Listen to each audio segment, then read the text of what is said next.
So The Deliverance for me was a movie of two halves. The first half was really good, and I mean, honestly, great.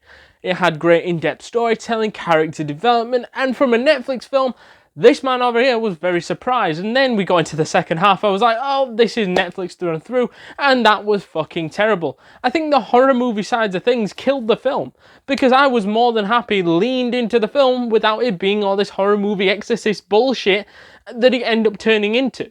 Honestly, this just reminds me of Exorcist 2, like the start of it is fucking great, and then you get into the second half and you just think, this is fucking dire. He's mine. He's chosen me. Pazuzu's Reagan is the only Reagan. Yeah, they really should have just left that franchise as a standalone movie, let's be honest. Also, I just think this movie would have worked better not being a horror movie. We mentioned it earlier on, but I think I want to go into more details about that because the horror-ish stuff just felt like a huge distraction. The exorcisms and stuff and whatever in the second half and even in the first half of the film was something I didn't care about. That's not what I was interested in. When I banged on the film, that was my original intention to watch and all the great horror-ish stuff, but it weren't a horror film. It didn't feel like a horror film in that first hour. It felt like great character development, great story of a single mum having to take care of 3 children whilst having social services looking over her shoulder because it looks like she might be abusing the kids, and she's got a drinking problem. She's also the only breadwinner in the house. She has to take care of her mother's chemotherapy and everything like that. And it was just like you could see the pressure on her shoulders and moving into a new house as well. These things were just so great. And having the dad being sort of the main reason why it looks like she might be drinking or might have been the way that they broke up. They didn't really go into much detail on the dad side of stuff, but it seemed to me that he moved away because of that reason, or might have been a different reason. That's the only negative side of the film in this first half, that they didn't go into more of who that dad was. Was he a nice person? Obviously it seemed to be, because the kids loved him, and the kids didn't really get along with the mother in the start of the film because they didn't like her, because she abused them, she was shouting at them all the time, and they almost felt scared of her at times. And I think that was the great part of the story, where you went, that is the basis, what you could have built a whole film around, never mind this horror-ish bullshit.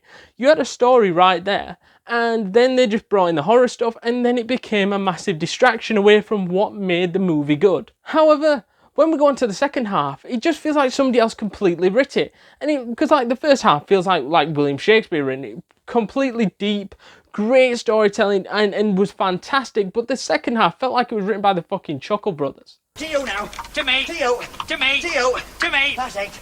Yeah, the possession-based stuff was just shit, poor, any word that you want to use in a negative sense. This was just terrible. I mean, it just felt like copied and pasted from every possession-based exorcism movie, and that annoys me because it's like, why didn't you try to create something new? And if you are going down that possession-based stuff, make it feel dramatic, make it feel like you're not going to fall asleep during it. And I did honestly feel like falling asleep during the second half. I don't think it did anything to further the character development side of stuff that they built in the first half. They're interesting enough. They caught my attention in that first half. All you had to do was keep my attention for 1 more hour, or the film was too long and you just needed it to be half an hour longer. Whatever it was, that transition from the first half to the second half was terrible, and the second half did not take it away and run with it. And I think that's where the movie failed, in my opinion. It weren't the first half, it weren't the build, it weren't the character development, it weren't necessarily the story.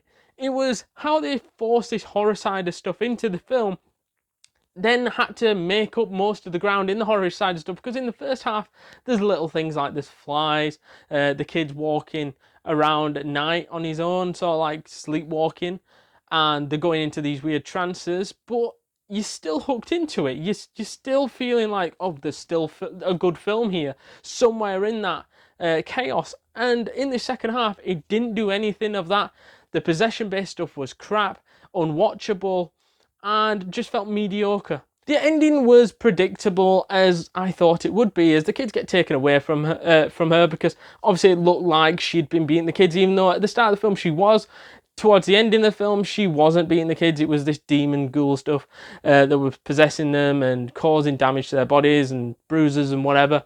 And I think then it was great seeing how she moved away from that house, went back to her sister's or cousins or whatever house, and then he showed like a few months later or a year later or so many years later, the kids then rejoined her again, and they moved together to Philly, and I think they moved back with their dad. So like I said, if you're thinking about watching this film, watch it for the drama side stuff, the entertainment part in the first hour, and the really great storytelling. But if you think about watching this movie as a horror fan and from a horror movie perspective, it is very shit and very poor, so I won't watch it for the horror side of stuff, but it's up to you whether you check it out or not. Before we jump back into this video, guys, please do us a massive favour and smash that subscribe button, because you do not want to miss a thing this week, next week, and the week after, because we've got tons and tons of content planned for you guys, and you can do us a massive favour by smashing that subscribe button, joining the community, getting updates to all the latest videos